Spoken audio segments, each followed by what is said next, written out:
Magandang araw mga katropa. Ngayong araw na to ay gagawa natin ng honest review. Itong nabili natin na gulong para sa ating Honda Click.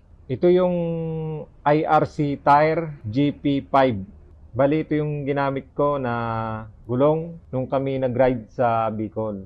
Ito ay binili ko nung Marso 2025. Bali, dumating tong parcel sa akin is March 28, 2025. So ngayon ay September 5, 2025. So kung ito ay March dumating sa akin, pinakabit ko to ay April na bago kami mag Bicol ride. So kung April, ngayon ay September. So, April, May, June, July, August. 4 na buwan mahigit ang tinagal sa akin itong gulong na to. So, 4 na buwan pero hindi pa naman siya masyadong ubos. So, kaya ko lang papaltan is medyo manipis na. So, ito yung gulong na yan, IRC Tire GP-5. So, ang size nito is 1990 by 14. So, 4 months ang itinagal nito sa akin. Bali, ito na siya. Itong gilid, medyo ubos na. So, yan. Paubos na rin. And then ito, ayan, paubos na. Pero itong gitna, hindi pa naman gaano. Ayan, ayan, may butas na. Maliit. Pako yatang maliit. Ayan. So, papalitan na natin ito. Kung tutusin, pwede pa itong gamitin. Baka mga 1 buwan pa to. Ito siya nung una, no? Ayan, nung unang bili ko. Ganun siya. Ito yung talagang stock thread niya. Ayan, no? Pero ngayon, kung ito yung stock thread, ngayon wala na. Lampas na sa lampas na sa kalahati. So, akala ko ay medyo ano to, yung hard compound ano. So, malambot din pala siya. Ayan, IRC GP-5. Medyo mahal ang presyo nito no. Nasa ano to, nasa 1,600 yung pagkakabili ko. Pagkakatanda ko ay let me see. Yun, 1,660 yung pagkakabili ko dito.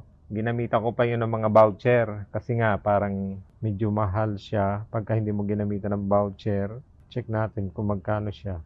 Ayun, pag hindi mo ginamitan ng voucher, is 1,887. So, kaya naging 1,600 siya is ginamitan ko siya ng voucher. Kaya naging 1,660. So, ngayon mga katropa, kayo nang humusga kung ito ba ay pasok sa inyong standard. Bali, ang nagiging biyahe ko lang nito, bukod dun sa Bicol ride namin na 3 gabi, 4 na araw. Ang nagiging biyahe ko lang nito is from here sa Los Baños papuntang Calamba. So ang layo lang ng ng amin to Calamba crossing, Calamba SM. Yan, halos ganyan yung nagiging ruta ko. Napakita ko sa inyo kung gaano kalayo. So halos ganyan lang yung nagiging biyahe ko. 12 kilometer papunta roon and then 12 kilometer pabalik. Yan, halos ganyan lang yung nagiging biyahe ko. 12 to 15 kilometer. Tapos, pabalik is nasa 30 kilometer. So, isipin nyo yun, 4 na buwan na ganon. So, umaga, 30 kilometer, and then hapon, 30 kilometer. Bali, 60 kilometer ang isang araw. So, sa tingin ko, sulit na rin naman. Gawa ng medyo, kung tutuusin, 60 kilometer isang araw. Tapos, sa 4 na buwan, 60 kilometers ang araw, then times 30 equals 1,800 times 4. So, tingin ko sulit na rin kasi ito yung tinakbo niya. Oh. Nasa 7,200 or mga 7,000 to 8,000 pagpalagay mo ng mga 8,000 ang tinakbo namin kasama yung Bicol ride. O 8,000 mahigit. So, sa tingin ko, sulit na rin. Ngayon, ang binili ko ngayon ay kaparehas din ito pero hindi na siya IRC. Pero kaparehas din niya na dual sports kasi nga mahilig akong mag rides.